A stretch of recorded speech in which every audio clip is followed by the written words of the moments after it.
Excelentíssimo senador Jean Argello, presidente que preside essa sessão e também um dos autores para a realização dessa solenidade, nossa senadora Ana Amélia, nossa companheira de caminhada e que integra também uma grande luta aqui dos micro e pequenos empreendedores, junto ao Jean Argello.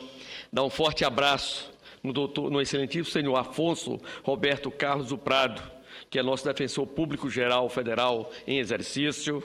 Abraçar o senhor Gabriel Faria de Oliveira, que é o presidente da Associação Nacional dos Defensores Públicos Federais. Saudar o meu amigo e nosso defensor André Luiz Machado de Castro, que é o presidente da Associação Nacional dos Defensores Públicos Estaduais. Saudar o senhor defensor Jairo Lourenço de Almeida, que é o defensor público geral do Distrito Federal.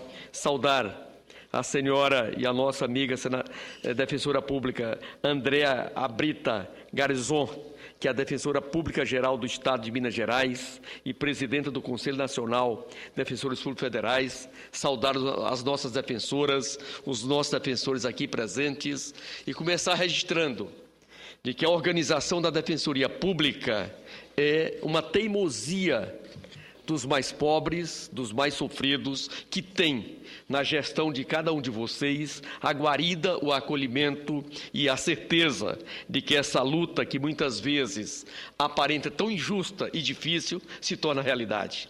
Por isso é que já a primeira Constituição de 1934 já trazia as primeiras referências à Defensoria Pública Brasileira.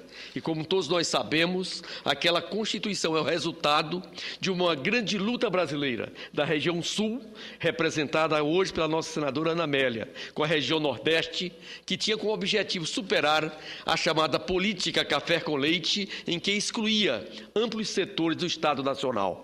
Aquela Constituição de 34 traz as primeiras diretrizes gerais para organizar a nossa Defensoria Pública, para atender os mais pobres, os mais sofridos e aqueles que necessitam efetivamente da proteção do Estado Nacional. Mas somente a Constituição de 88 foi que avançou na conhecida Constituição Cidadã, assim batizada pelo nosso grande deputado federal Ulisses Guimarães, na época que presidia a Câmara dos Deputados e também conduzia todo aquele processo, e ali nós tivemos avanços significativos na organização da Defensoria Pública Brasileira, na estruturação das instituições do Estado Nacional e, ao mesmo tempo, um olhar todo diferenciado para este setor.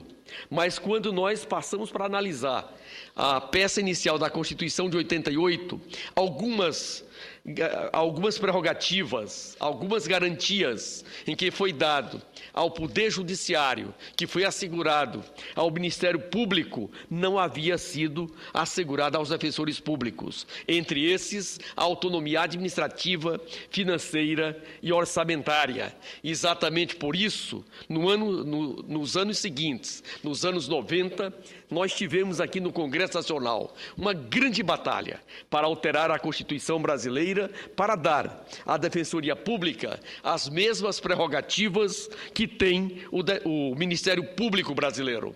E ali, na Emenda Constitucional 45 de 2004, nós conseguimos assegurar as prerrogativas para a autonomia administrativa, financeira e orçamentária, e eu diria que este é um dos pontos que hoje dificulta muito o exercício da atividade, da profissão e das prerrogativas do defensor público, porque por mais boa vontade que nossos defensores têm, e têm muita boa vontade, faltam os meios para poder trabalhar. Tem a questão do quadro diminuto de pessoas, que é verdade, mas tem também um outro grande obstáculo, que é a oferta das condições, dos meios, para que os nossos defensores possam exercer, na sua plenitude, a sua atividade constitucional e o que espera a sociedade brasileira.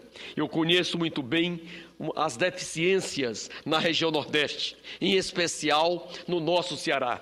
Muitas vezes, o defensor, para fazer uma diligência, ou vai no seu carro próprio, ou assegura com um terceiro uma forma de deslocar, porque muitas vezes não tem os meios para poder fazer uma audiência numa comarca mais distante, onde não tem ali um defensor público. Outras vezes, precisa fazer uma diligência na coleta de dados, de provas, para instruir melhor aquela defesa que ele está fazendo e às vezes não pode se deslocar porque não tem esses meios. E exatamente por isso, a Emenda Constitucional 45 assegura a autonomia administrativa, financeira e orçamentária. E agora estamos numa outra grande luta, que é a alteração da Lei de Responsabilidade Fiscal para fazer valer o que a Constituição Federal assim determina.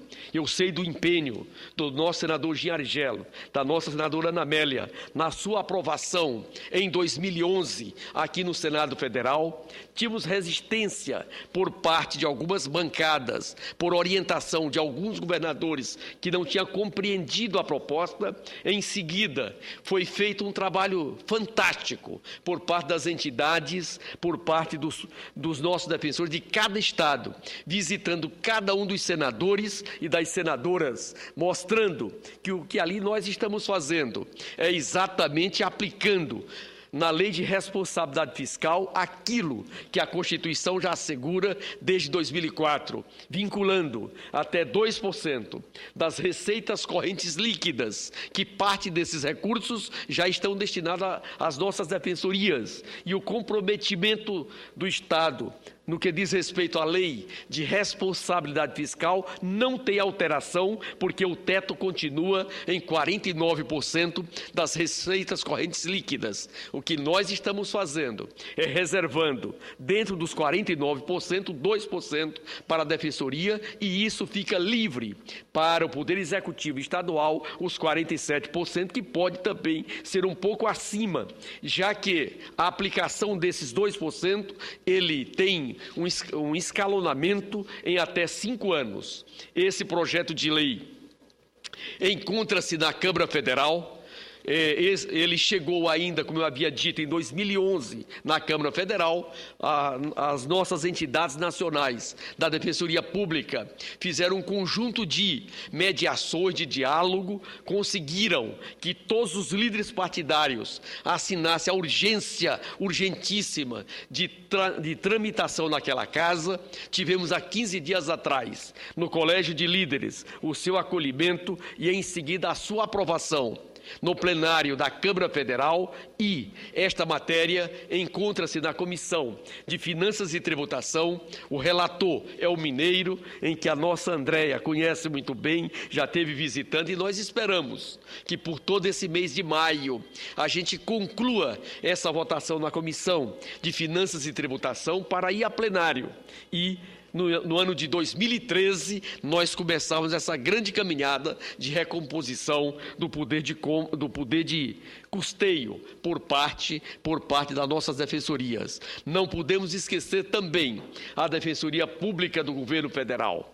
Nesse aspecto, nós enfrentamos primeiro um grande debate no final dos anos 90, em que o Congresso Nacional autorizou que a União fizesse convênio com as defensorias públicas estaduais para preencher as suas lacunas, com a chegada do melhor e do maior presidente de toda a história do Brasil, que é Luiz Inácio Lula da Silva, fez uma verdadeira revolução nesse mundo do atendimento dos mais pobres, dos mais sofridos, aprovando a Lei Complementar 132, que ampliou as prerrogativas, ampliou a área de abrangência constitucional para as defensorias públicas, tanto as estaduais como a federal, e agora estamos debruçando também pela modificação na Constituição Federal para que possamos atender duas grandes demandas. A primeira era a demanda da Defensoria Pública aqui do Distrito Federal, que já aprovamos,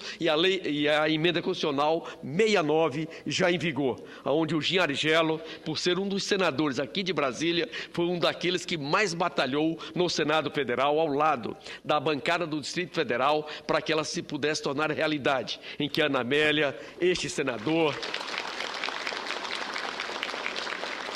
aprovamos por unanimidade aqui no Senado Federal e já promulgada aquela emenda constitucional.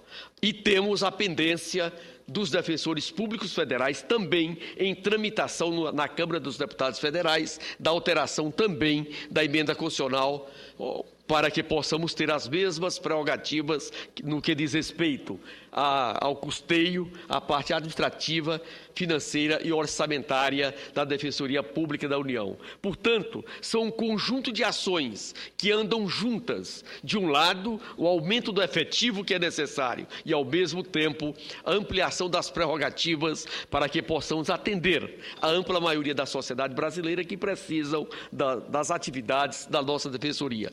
Não podemos também nunca esquecer o custo de um processo judicial versus o cumprimento das leis existentes. Como todos vocês sabem, eu fui ministro da Previdência Social. E uma das coisas que mais me angustiava era assistir um trabalhador ficar de 1 a 2 anos para receber o seu benefício previdenciário. Muitas vezes, o salário maternidade, que é assegurado à mãe e a criança, quando mais ela necessita, muitas vezes levava 2 anos para ser liberado um salário maternidade, e quando esse salário maternidade era liberado, muitas vezes a criança já ia para a feira, como nós dizemos lá no nosso Juazeiro do Norte, lá no nosso Ceará. Empendurado no rabo da saia da mãe e o salário maternidade ainda não tinha sido liberado. Por determinação e por orientação do presidente Lula, ele nos dizia: se uma agência bancária é possível liberar um benefício, atender um cliente num curtíssimo espaço de tempo, não se justifica esse prazo todo em que aqui se exige na Previdência Social. E nós, ao ali chegar, fruto de uma experiência que tínhamos tido também ao longo dessa caminhada, seja na questão previdenciária complementar, seja no Parlamento como deputado federal, nós fomos também relator da reforma da Previdência Pública Brasileira desde 1995 para cá, quando eu cheguei, eu acompanho essa matéria, e nós tínhamos clareza que era possível conceder o mesmo benefício que se levava de 1 a 2 anos em até meia hora, em até 30 minutos. Fizemos uma alteração de toda a legislação brasileira e hoje os benefícios urbanos, aqueles que não dependem de perícia médica, são concedidos em até meia hora, e temos também a necessidade de fazer a interiorização e a descentralização das agências de atendimento da Previdência Social para ficar mais próximo do trabalhador e da sua família. Nesse processo, ainda na nossa gestão, foi autorizado pelo governo federal a construção de 720 novas agências previdenciárias. Estamos hoje chegando à inauguração de mais ou menos 350 dessas 720 agências de 2009 para cá. Portanto, é feita uma revolução para atender bem os trabalhadores e é feito ao mesmo tempo um processo de descentralização dessas unidades. E, naquela época, nós fizemos todo um levantamento do custo de um processo judicial. O custo médio desse processo judicial na Previdência Social era de R$ 9.000.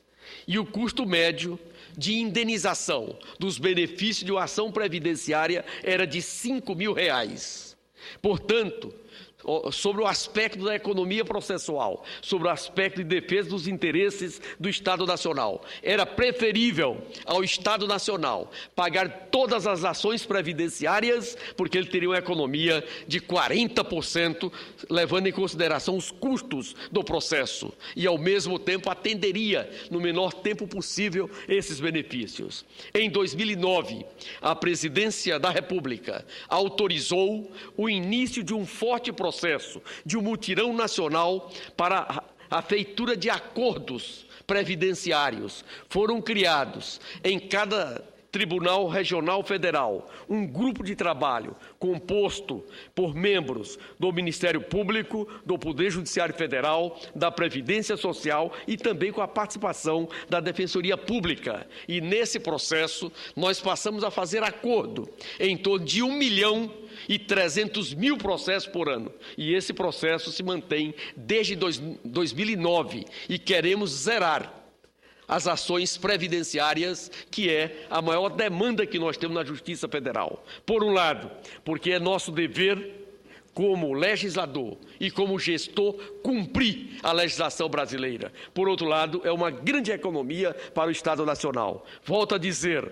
o custo médio de um processo para a Previdência Social de R$ 9.000 e o custo médio da indenização na mesma ação de R$ 5.000. Qualquer cidadão que estuda economia, que prima pela redução dos custos no Estado Nacional, vai fazer tudo para diminuir a judicialidade nesse mundo em que nós precisamos fazer justiça e atender os mais pobres. A partir dali, nós temos tido uma diminuição no ajuizamento das ações, mas ainda temos um contencioso muito significativo. E a Defensoria Pública, nesse processo, também tem nos ajudado muito em construir entendimentos, em construir propostas para alterar a legislação brasileira, para diminuir essa judicialidade e, ao mesmo tempo, atender aqueles que mais necessitam, que são as pessoas na terceira idade, quando precisam da sua aposentadoria.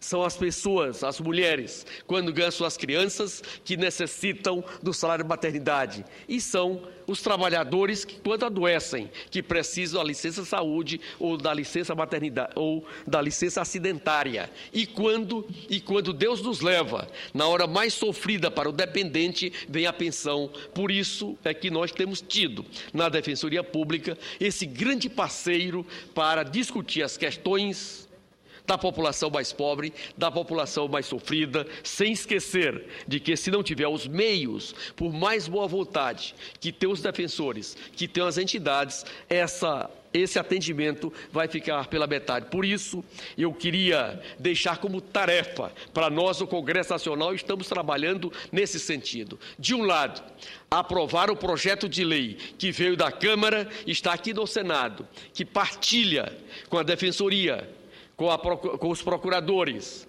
e com o Ministério Público, parte dos ganhos que hoje vão para os bancos nos depósitos judiciais.